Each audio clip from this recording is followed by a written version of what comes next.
Uma questão muito debatida, muito discutida, é a questão da morte. Ninguém quer passar por um momento desse, ninguém quer ter um morto na sua família, todos nós sofremos muito. Essa é uma realidade que quando acontece com a gente sofre muito. Muitas pessoas hoje estão sofrendo, estão de luto porque perderam um ente querido. E uma coisa também que talvez seja mais dolorosa nessa questão da morte é quando uma mãe, um pai, perde um filho. É muito difícil para um pai e uma mãe sepultar o seu filho, porque o normal, o natural, pelo menos o processo natural em que nós vivemos, que nós estamos inseridos, é de que os filhos é que devem enterrar os seus pais, né? Encaminhar os seus pais e fechar os olhos dos seus pais. Mas enfim, essa é uma questão que causa muita dor, que causa muito sofrimento, a questão da morte. Mas outra questão também que está relacionada é a questão que vem depois. É o que acontece quando nós morremos, quando as pessoas morrem. Para onde elas vão? Como elas ficam? Como elas estão hoje? Há uma grande angústia no coração de muitas pessoas com relação a isso, né? Muitas pessoas acham que as pessoas vão para o céu e de fato todos querem ir para o céu. É muito importante que a gente pense sobre isso e que a gente também entenda isso, porque é um lugar bom, é um lugar maravilhoso, de fato é um lugar maravilhoso, mas tem muitas pessoas que provavelmente não vão para lá ou não estejam lá e que estejam num lugar terrível, num lugar de condenação, um lugar chamado de inferno, ou até num outro lugar, não sei, um lugar intermediário. Algumas pessoas pensam assim, ou até outras pessoas pensam que quando as pessoas morrem, elas ficam vagando no meio dos vivos como almas penadas, assustando as pessoas. Mas e a Bíblia? O que a Bíblia fala sobre isso? O que nós podemos encontrar sobre a questão dos que morreram? Onde estão e como eles estão? Aqui na primeira carta de Paulo aos Tessalonicenses, diz aqui no capítulo 4, do 13 a 18, uma palavra que ele escreveu para consolar, para instruir, esclarecer e consolar aqueles cristãos na comunidade de Tessalônica, ali no primeiro século da era cristã. E aí ele diz assim: não queremos, porém, irmãos, que sejais ignorantes com relação aos que dormem. E aí nós vamos ver que os que dormem são aqueles que morrem em Cristo, na fé em Cristo. Para não vos entristecerdes como os demais, que não têm esperança. Pois se cremos que Jesus morreu e ressuscitou, assim também Deus, mediante Jesus, através de Jesus, trará juntamente em sua companhia os que dormem. Aqui ele fala da segunda vinda de Cristo, o arrebatamento, que é a segunda vinda para a igreja. Não é a segunda vinda em que ele vai voltar com todo o poder e glória, não. É a segunda vinda para a igreja, é o arrebatamento. Ora, ainda vos declaramos por palavra do Senhor isto: nós, os vivos, os que ficarmos até a vinda do Senhor. Aí ele explica, ele diz com todas as letras: de modo algum precederemos os que dormem. Aqui volta a falar dos que dormem. Porquanto o Senhor mesmo, dada a sua palavra de ordem, ouvida a voz do arcanjo e ressoada a trombeta de Deus, descerá dos céus, e os mortos em Cristo ressuscitarão primeiro. Aqui ele não fala de novo os que dormem, mas ele explica que os que dormem são os mortos em Cristo. Então eles ressuscitarão primeiro. Depois nós, os vivos, os que ficarmos até a vinda do Senhor, ele diz assim: seremos arrebatados juntamente com eles para o encontro do Senhor nos ares. E assim estaremos para sempre com o Senhor. Consolai-vos, pois, uns aos outros com estas palavras. Então esta é a palavra de consolo com relação aos que dormem no Senhor, aqueles que morreram em Cristo, morreram na fé, firmados na fé em Cristo Jesus. Então eles estão com Deus, eles estão com Jesus no céu, no paraíso.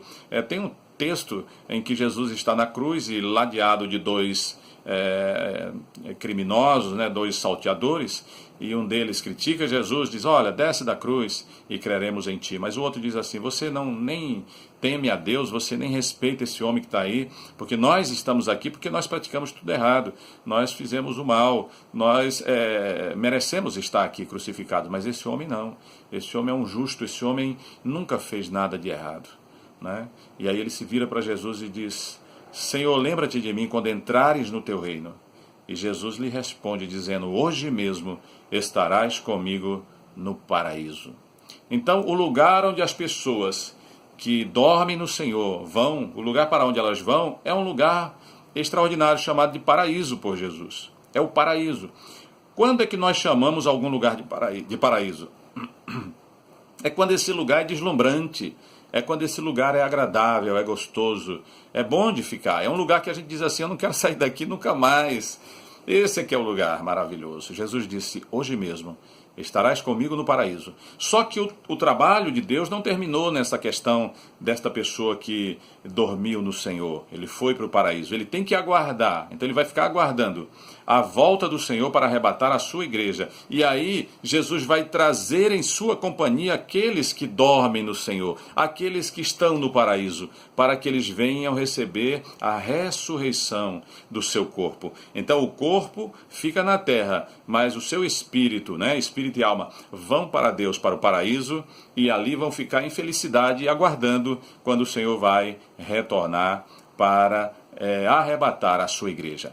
Mas os que morreram sem Cristo, os que morreram não nesta fé, o que diz a palavra? Tem uma história que Jesus conta, que é do rico e do Lázaro, aqui em Lucas 16, de 20 em diante. Ele diz, havia também certo mendigo chamado Lázaro, coberto de chagas, que jazia à porta aquele homem rico, e desejava alimentar-se das migalhas que caíam da mesa do rico.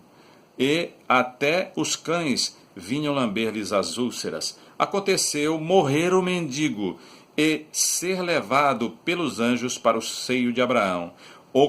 Morreu também o rico e foi sepultado. Então vejam que quando o mendigo morreu, ele foi levado pelos anjos para o seio de Abraão. Abraão aqui é uma figura de Deus, é uma figura do Pai Celestial. Então, ele foi levado pelos anjos para o seio de Abraão. Então, há uma solenidade quando os que creem em Jesus, os que dormem em Cristo, eles são levados numa solenidade, num cortejo angélico, de anjos de Deus, até a presença de Deus. Olha que coisa maravilhosa, né? E também lá no Salmo 116, versículo 15, diz assim, já nos tempos muito antigos, já dizia, preciosa é aos olhos do Senhor a morte dos seus santos. É algo muito precioso para Deus.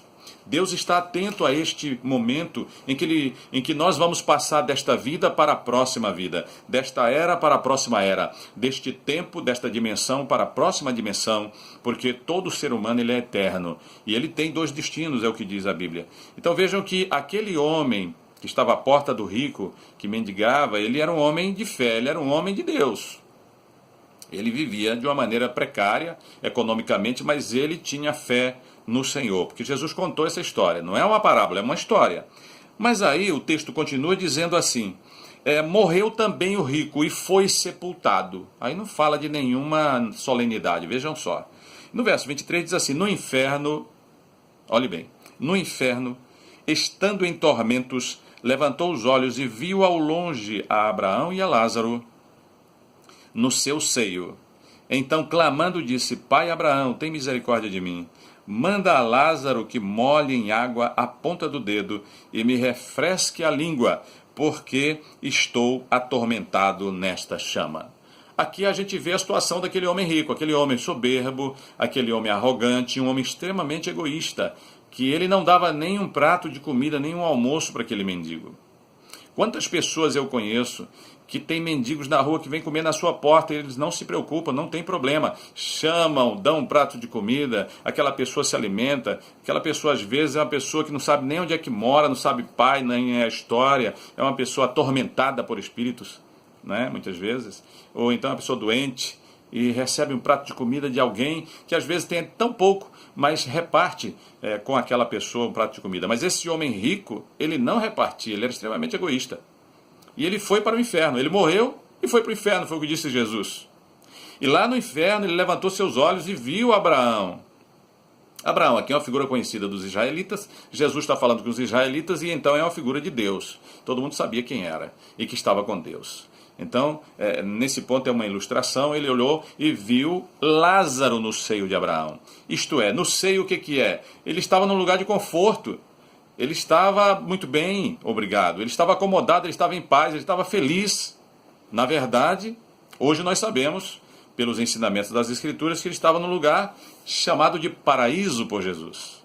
aguardando o arrebatamento da igreja, que ainda não aconteceu, inclusive. Está no nosso futuro o arrebatamento da igreja de Cristo. Mas aquele homem que estava no inferno, ele viu, ele teve uma visão. E aí ele diz: Pai Abraão, tem misericórdia de mim. E manda que Lázaro venha molhar a ponta do dedo da minha mão, porque eu estou em tormentos.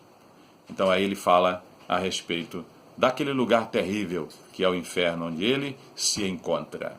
Então vejam que quando nós partimos para a eternidade, com a nossa fé em Cristo, nós dormimos no Senhor e nós vamos para o seio de Abraão, para a casa do Pai, nós vamos para o paraíso aguardar o arrebatamento da igreja, que é a primeira ressurreição, a ressurreição para a vida. Mas se passarmos para a eternidade sem Cristo, então iremos para um lugar terrível, um lugar de sofrimento, de chamas, de tormento e de sofrimento eterno, chamado de inferno. Deus não fez o inferno para os homens, mas para o diabo e seus anjos. E Jesus nos chama, ele diz: vinde após mim, né? Venham a mim.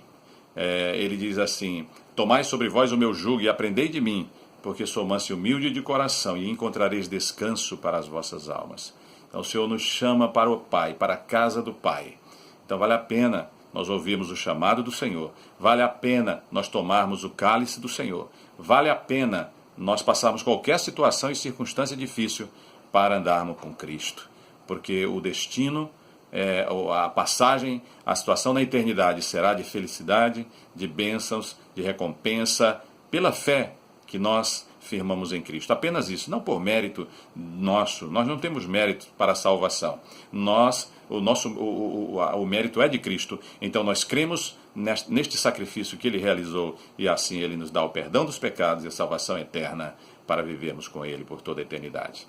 Se você gostou desse vídeo, aqui tem um link para você curtir a nossa página. Se você quiser mandar a sua pergunta, também nós responderemos com todo prazer. E não se esqueça, o Rei está voltando para arrebatar a sua igreja. É tempo de preparação.